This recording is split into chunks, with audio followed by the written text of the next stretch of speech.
for Ordinals is different from NFTs. Most of you don't understand that NFT itself is something that is just a pointer to IPFS.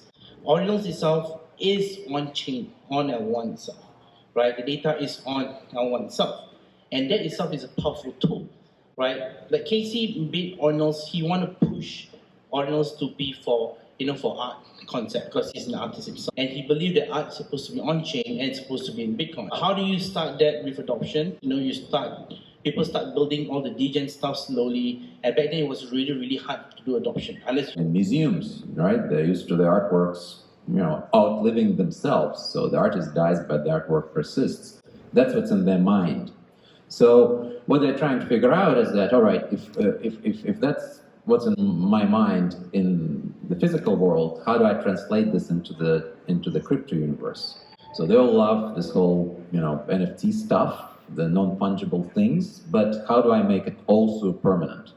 And they've wisened up, I guess, over the last year or so that on Ethereum it's not that permanent. On other chains it's not that permanent. So basically at this point, Bitcoin is the only game in town where it's immutable, where it's on-chain, where it is permanent, or as permanent as it can be in the digital domain. So they are minus 50%. Why are they selling? So, but at some point, I think that when everything hits back up to the room community, I think Korean community will follow up. And I'm just here to help them to get on board again to the Bitcoin ecosystem.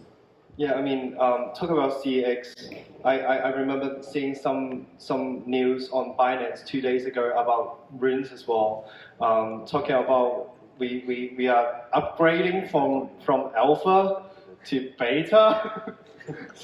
But that was actually a little message that Ralph left on GitHub. They say, "Oh, we're moving on to beta, yeah." Hong Kong and Taiwan as well.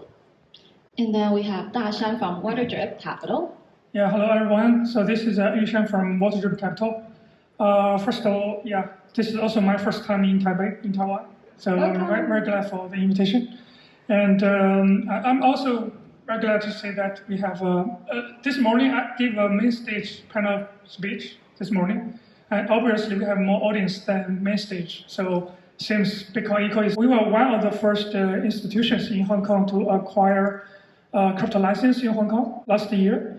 And for Waterdrip Capital, we have been in this area also for more than 10 years. Originally, we were Bitcoin miner. That's why we are so interested in Bitcoin Eco. And but at the beginning, we invested various of areas like public chain, DeFi. Since last year, we have Ordinals, we have all these NFTs, we have BRC20, now we have runes, we have atomicals. And right now, we have the Babylon, we have the staking, we have the restaking, we have lots of Bitcoin solutions like UTXO-based, Ethereum-based, even Solana-based solutions coming up. So I think, actually in the past 12 months, we have seen more Bitcoin stuff than, probably past decade. And I think what Merlin trying to do is, first, we want to bring more liquidity. Just in the last 6 months, on our DEX, we have over 1.8 billion trading volume, and right now we still have 100 million, LPs there, for users to trade, buy, all these sats, stock, all these runes and BRC20 tokens, and also our perp, the Surf protocol. Right now we have 1.7, billion trading volume, and every day they have like 20-30 million trading volume. So we want to bring liquidity to Bitcoin. And to be honest, you cannot have this kind of liquidity on Bitcoin layer 1 because of 10 minutes a block, no smart contract. So it's going to be very hard for any builder to do that on layer 1. But on layer 2, we're going to have much more builders to come here. And also, before Merlin, there's no Bitcoin liquid restaking token. And Solve was born on Merlin. And right now, I think Solve have about like 2 billion Bitcoin on BNB chain, on Merlin, on Ethereum, on Arbitrum. I think they're on like 20, 30 plus chains right now. And they're working closely with, with Babylon, with all these new coming up solutions to make sure all these processes is going to be trustless and decentralized. And also we have, the Bitcoin-based lending protocol on Merlin, Avalon, and also right now it's on Belayer, it's on B-Square, it's on Arbitrum, it's on BNB chain. So we're very proud, all these builders come to Merlin and build here. Like when I was looking at this, stage, I saw many, sponsors are actually born on Merlin, built for, multi-chains. And also, we want to have, much easier, lower barrier token launching. On layer one, if you guys have, ever minted a BRC20 or runes, you pay gas fee. You pay all this gas fee to the Bitcoin miners. But, when you try to sell them, you will find out, the liquidity is really bad. So we want to, make sure the barrier is lower. When we learned about ordinal inscriptions back in February of 23, we set out to kind of challenge that assumption or meta or belief that many people had. How are ordinals different from NFTs on Ethereum or Solana? Ordinal inscription is a way to use Bitcoin as a storage layer to put data on chain in an immutable manner. So more than JPEGs, you can actually put different types of files on chain to Bitcoin. One of the file types is indeed HTML codes, and it can actually be JavaScript, be anything that renders in the front end. So you can put game code on Bitcoin. And that's exactly what we did. We started out putting game code on Bitcoin and because of the block size limitation of Bitcoin, 4 megabytes per block. Right? And so each ordinal, to make it cost effective, you cannot really go higher than 200 kilobytes. 400 kilobytes, you're kind of pushing it. Anything bigger than that, you're going to pay a fortune to inscribe something. We inscribed a 4 megabytes ordinal on Bitcoin. And the fee to inscribe a 4 megabyte file, that's like the size of a JPEG. You take one photo with your iPhone, it's more than 4 megabytes. And the cost of putting that on Bitcoin is about 1 Bitcoin. So every single photo you will put, imagine the kind of data that you have, it's impossible to put everything. So there's natural scarcity when it comes to storage space on Bitcoin. And we kind of treat it in the Ordinals ecosystem as a kind of like sacred space, sacred storage to put data on chain in a way that's never done before in all of crypto and all of Web3. Fast forward a year later, we've done 4 gaming seasons utilizing BRC20 tokens, later Runes tokens, as a reward for players of our games.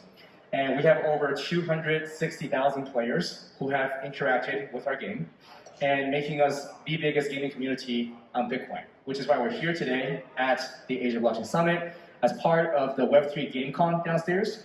And while all these other gaming companies are on Solana, on Ethereum layer 2s, many Tong games, many mini games on Telegram that I'm sure many of you guys are playing, we are the one and only project that's building games on Bitcoin.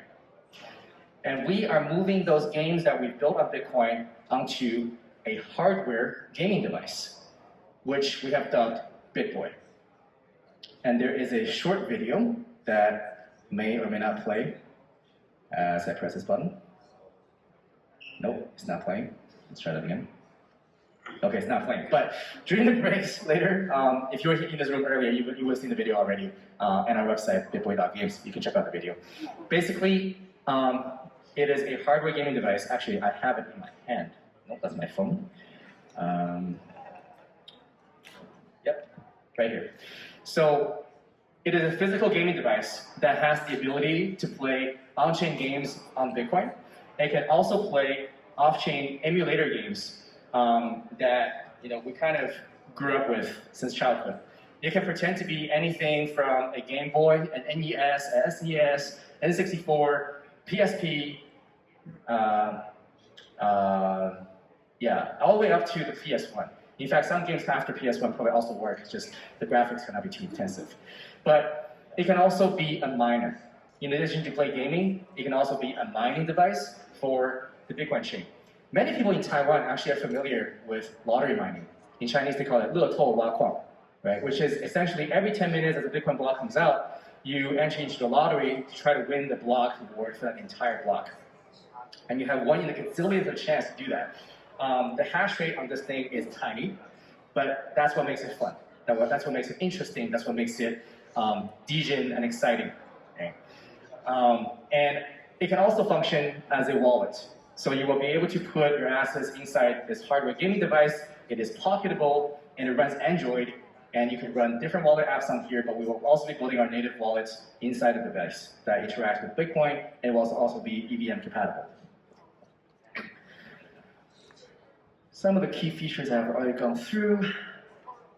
The problem with Bitcoin chain in terms of gaming, I've just discussed, but our solution is basically to utilize a device like this to begin to build an infrastructure layer on Bitcoin, specifically for gaming. It will be able to expand Bitcoin's use case beyond NFTs, DeFi, but also into gaming. Gaming as a narrative in all of Web3, I would say, is kind of suffering right now from the remnants of the last bull market, where GameFi was utilized as a way to quote-unquote onboard people, but really not people who are true game players, but people who are in it to farm for the yield. Many of them use it as kind of a side income, which really takes the fun out of the game. And what is a game without the fun? It's like a job, right? That's what we do when we go to work every day. That's not playing a game, that's going to work. And that is the antithesis of what games should be. And that's exactly what happened last cycle, and that's what's happening today with any game that's not fun, that's not exciting, that's not new for people. They find it really, really hard to gain traction. Right? Which is our solution to tackle this problem is to go back to the classics, go back to the retro games that we grew up with, that we love from the 80s, the 90s. We're talking about games like, you got like Pikachu, like Pokemon, like Contra, like Super Mario, like Tetris,